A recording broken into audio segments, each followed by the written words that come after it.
The following is a CPTV original. There were those people who were just flat out racist who would say, I don't want my child going to school with blacks. I was in the city and I got out. Most people perceive any sharing of their educational achievement and their educational effectiveness with non-whites as an intrusion upon their privileges. I think the fuse has already been lit. And I think if we do have an explosion, it's going to go far beyond what we saw in the 60s. And I don't think it's going to be a condition only for Connecticut. I think it's going to be a condition for the nation.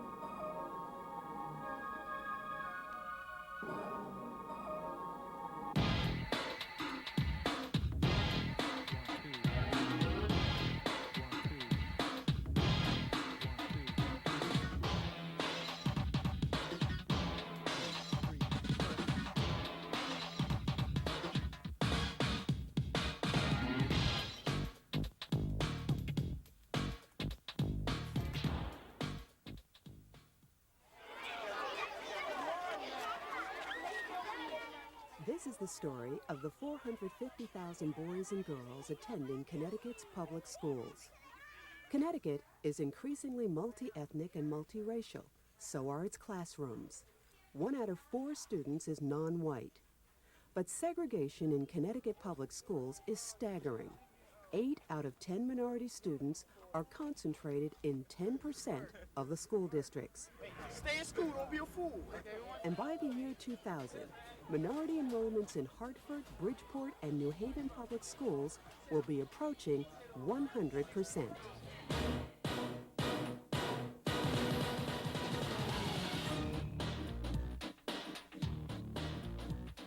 Should segregation be permitted to continue? If not, what should be done about it? The State Department of Education has proposed a program of voluntary desegregation, while a pending lawsuit seeks to have school segregation declared a violation of the state's constitution. But some fear that integration will harm the quality of some schools or subject them to the problems of the inner cities. A suburban parent would be very justified in saying, is the level of education in my community going to be affected negatively because so much time and so much resources will have to be spent toward the remediation of the children coming from the city. Connecticut's commitment to public education goes back to the founding of the Connecticut colony, which as early as 1650 required every town with more than 50 families to establish a school. But African Americans faced discrimination from the beginning. When Prudence Crandall opened her school for the young ladies of Canterbury to young ladies of color, local residents stormed the school and poisoned its well, ultimately forcing it to close. At that time, the Connecticut General Assembly passed a law in 1833 stating that black students from outside of Connecticut could not come and attend a school in a town without that town's approval in Connecticut. And this made it impossible for Prudence Crandall to operate her school with a decision like that against her. School segregation remained legal in the United States until 1954, when the Supreme Court in the case Brown versus the Board of Education declared that segregated schools were inherently unequal and ordered that public schools throughout the country be integrated. But in Connecticut, non-whites were more and more concentrated in inner cities, while whites increasingly moved to the surrounding suburbs and enrolled their children in the nearly all-white suburban schools. There is a history that I think we need to look at that shows why black and Hispanic people live in the cities in Connecticut, why white people live in the suburbs. That has to do with where affordable housing has been developed, has to do with where jobs have been available, has to do with transportation. Currently, there is still not affordable housing outside of the cities in Connecticut. So if you can't afford a car and you can't afford a home, then it's very difficult to move out of the city.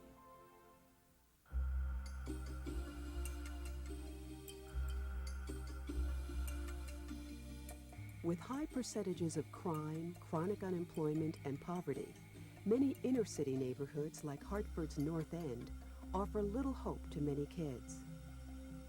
This is Stowe Village.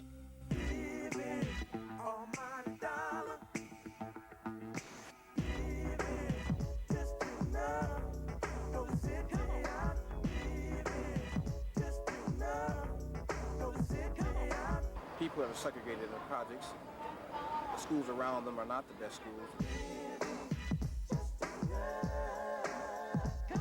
Do you ever see anybody get shot? Yes. I never did. A lot of people died from overdose. I guess they grew up in this type of environment and they see that it's selling drugs, and that's the only way they know how to make money.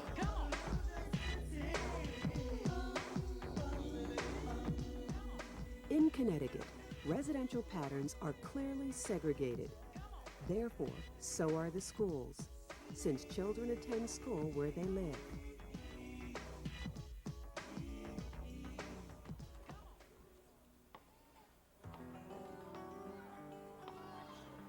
To me, racism is prejudging people. Judging before you know what they're really about. And I think prejudging is wrong, first of all. I think you should learn about people instead of saying, well, I don't like him because the way he looks, or I don't like her because the way she looks. It's not that, it's what's inside. If you talk to somebody enough, you'll get to like them, really like them. Milo Sheff is one of 17 African-American, Latino, and white students who are plaintiffs in the case known as Sheff versus O'Neill. The suit charges that racially segregated schools in Hartford with minority enrollments over 90% prevent children from enjoying a right to quality education guaranteed by the state constitution. The Sheff versus O'Neill school desegregation case, a racial and educational equity case, attacks three basic conditions. The suit attacks segregation by race between Hartford and the suburban districts, segregation by income of the parents of the children, and segregation by educational results between the urban and suburban districts. The essence of the case is that the economic and racial isolation of children in urban areas like Hartford stymies their equal educational opportunities. If you concentrate school children from indigent families, largely poor families, into a classroom, it places such a tremendous burden, not only on the teacher, but on the students themselves, that it really stymies their ability to effectively learn in a classroom. In urban areas, there are ramifications of holistic needs that many of our children come to school with that have to be taken care of in addition to basic education. There's a need to address housing. There's a need to address the fact that there are a number of youngsters who come to school without having had an adequate breakfast, who aren't clothed properly and the like, whose health suffer. The particular school my son attends is a good school. Not all the teachers are bad teachers or have the hang-ups of society, I should say. But then there are those that do. For a parent coming into that situation, it's up to me to make sure that my child gets an education. Who else can tell me what they need? Rachel. Sweet, very good. Rachel Leach attends Whiting Lane Elementary School in West Hartford and is a plaintiff in the Sheff case. I know it's to help integrate schools and to make children mixed and help them in their future.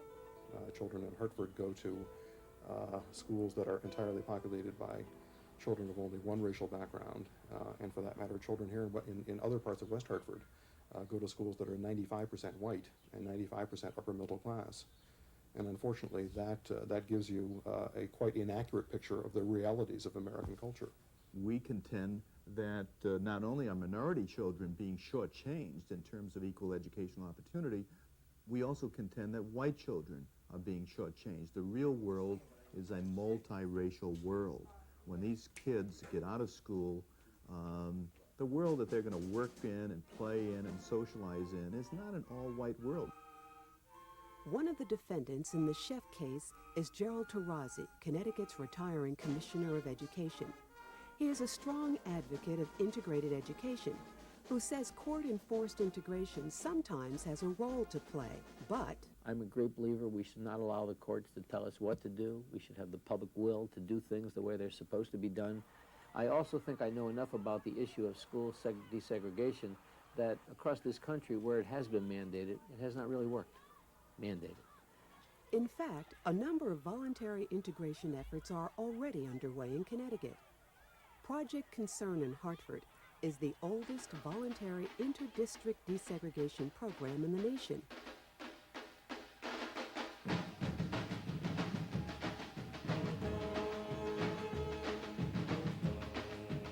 Well, I'm accustomed to the smooth ride.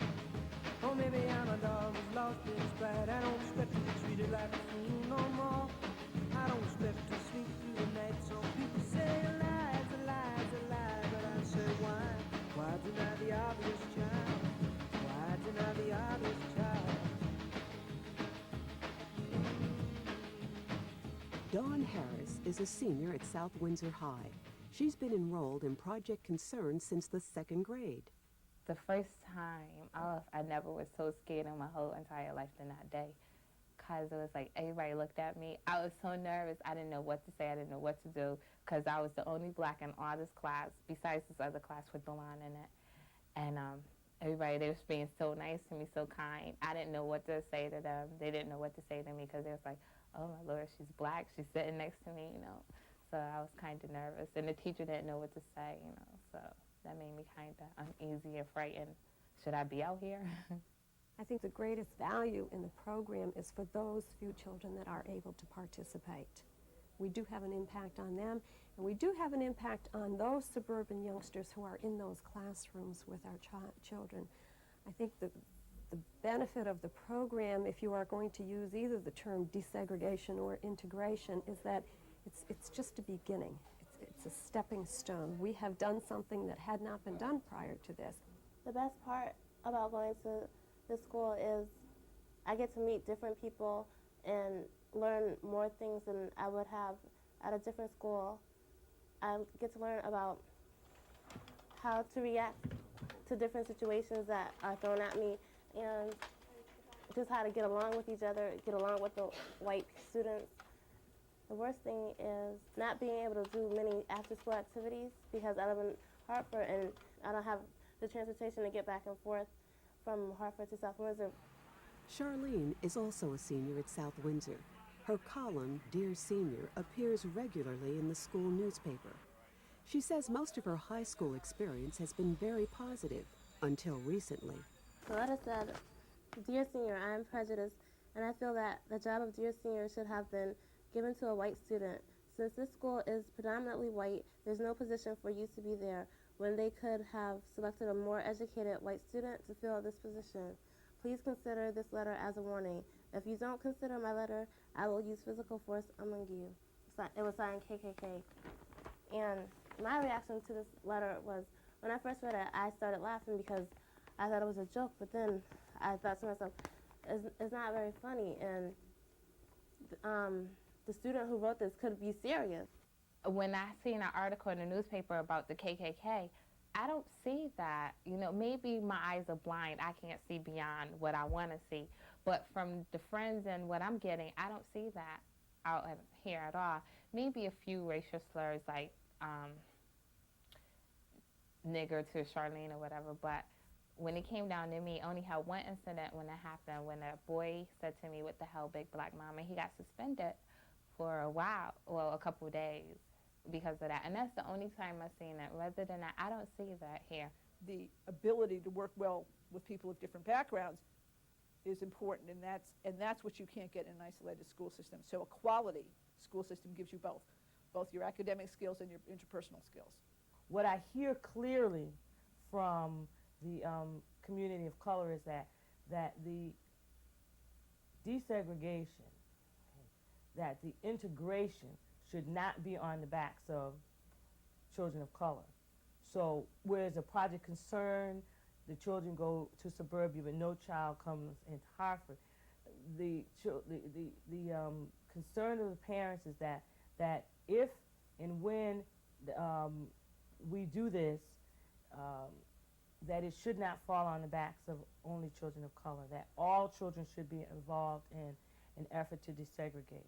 Project Concern is a start, but for 25 years we have had to fight budget constraints. We have existed and only survived. We have never really had the kind of support. We have never had adequate or appropriate funding for the program. We should be much larger than 727 children. When we are talking about, as you said, only 727 out of a metropolitan school system of 27,000 youngsters, we're not desegregating the Hartford schools in any way. In terms of voluntary measures, voluntary programs, what would you say to those people who would say that that's a piecemeal approach, that isn't going far enough? Well, I always like to come back and say, tell me what your solution is.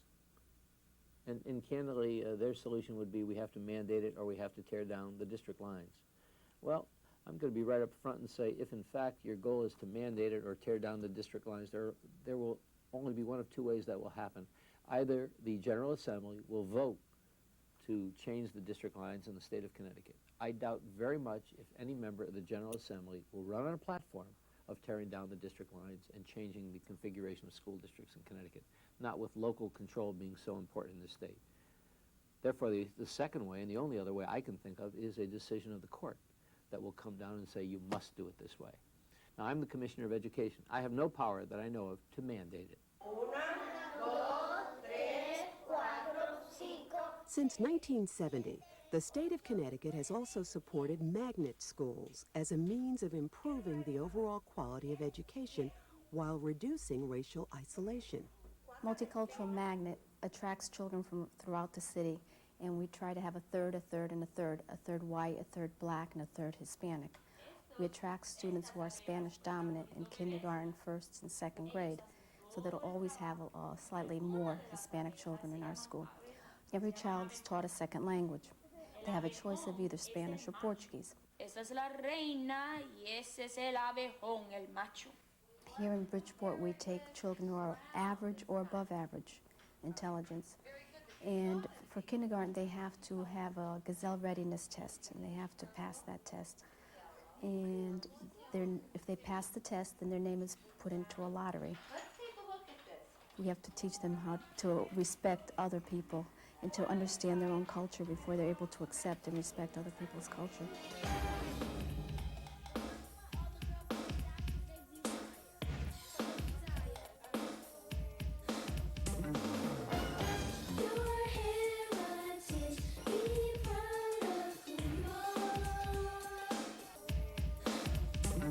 Be proud, sing it out loud, take your rightful place, it's your heritage. I think that if all we do is to create one or two magnet schools, we're ducking the issue. There are plans in the making right here in our complex to start a 6-to-6 regional magnet school that involves Bridgeport and 5 surrounding communities. And I believe that's the way we'll have to go. We largely concentrate on building some magnet schools. I think that really serves the political forces an excuse to create the illusion that they've done something. Magnet schools are excellent. They're an excellent opportunity for children to work together. As resources dried up and funds dried up, once again, many of the dreams of the initiation of the magnet schools just did not occur. A magnet school is a school that by definition attracts students by something in the quality of the program offered, and that's why they work. But despite these voluntary efforts, Connecticut schools remain highly segregated. That has a big impact on the lives of kids who go to schools like Bridgeport Central High. Racism to me, like, it always worked both ways. Like, it doesn't necessarily always mean that it's always whites against blacks, but it also means blacks against, like, Hispanics, Hispanics against whites, or, vice versa. I mean, you have your blacks and your Hispanics, and I guess people tend to think that, well, that's where all the crime is and everything like that, but it's not true. We're not all, like, gangsters or mobsters or something like that. I work with a lot of Trumbull High kids in St. Joe's, and when they first meet me, you go to Central? Aren't you afraid to go to school with all those black people?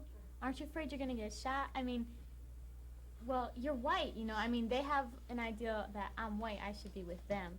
By the year 2000, 85% of the new entrants into the workforce will be females and minorities. And in order to be ready to work in that workforce, everyone needs to experience a diverse environment. And one of the places they can do that is in the school system. At Trumbull High, a suburban school less than 2 miles away, the effects of Connecticut's school segregation are also apparent. One thing which I think that this school lacks is diversity. Since I've grown up, all in the Trumbull school system since I was in kindergarten, and I've been with the same kids, every single year in my classes, the same kids, year after year.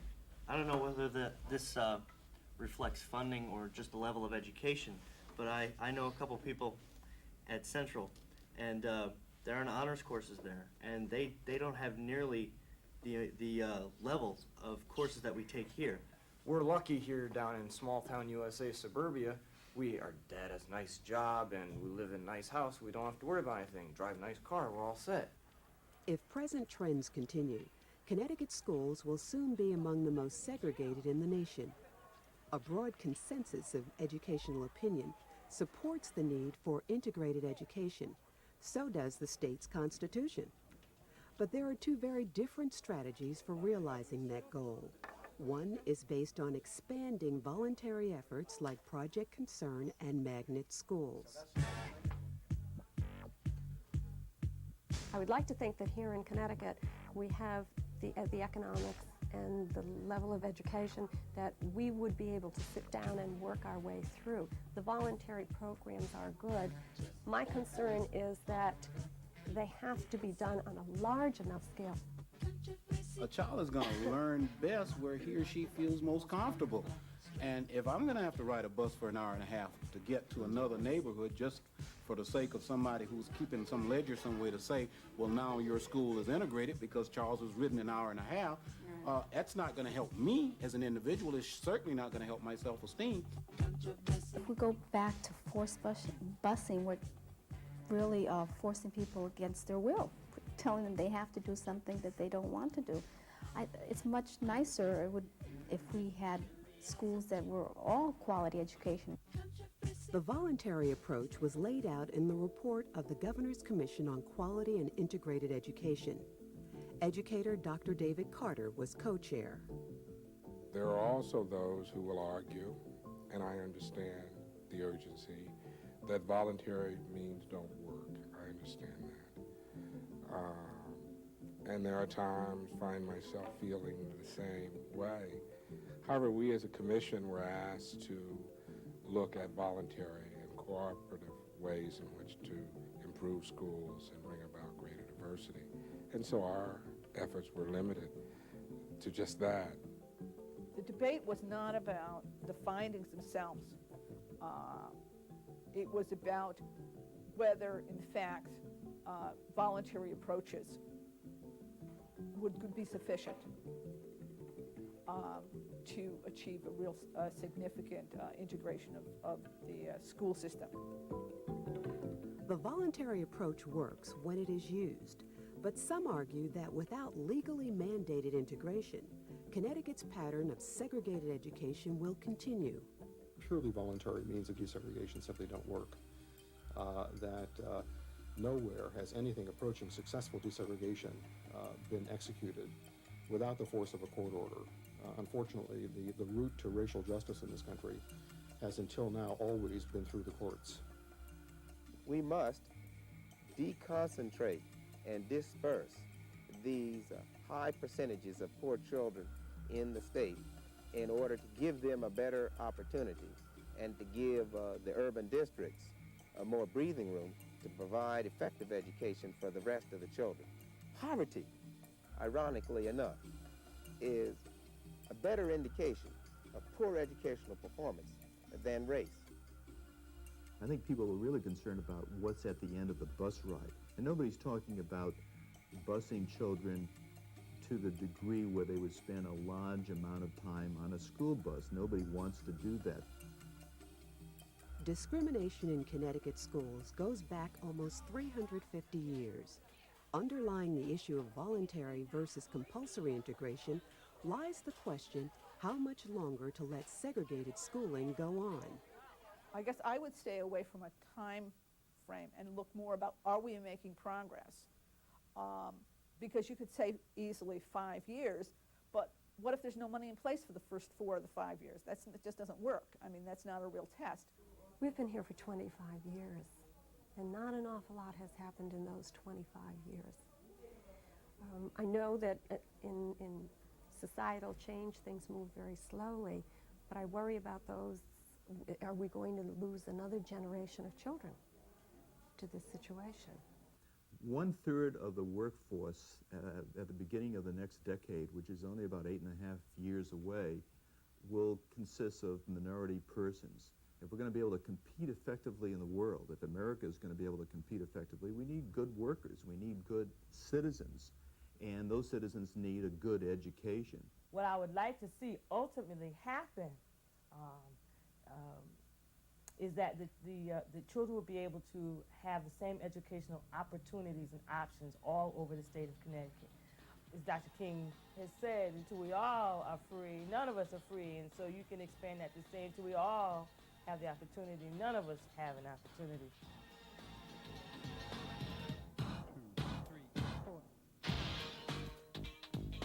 Prejudice. Please stay tuned. There's more to come. Our live studio Schools in Black and White town meeting is coming up next. Please stay tuned. Schools in Black and White, our town meeting coming up next.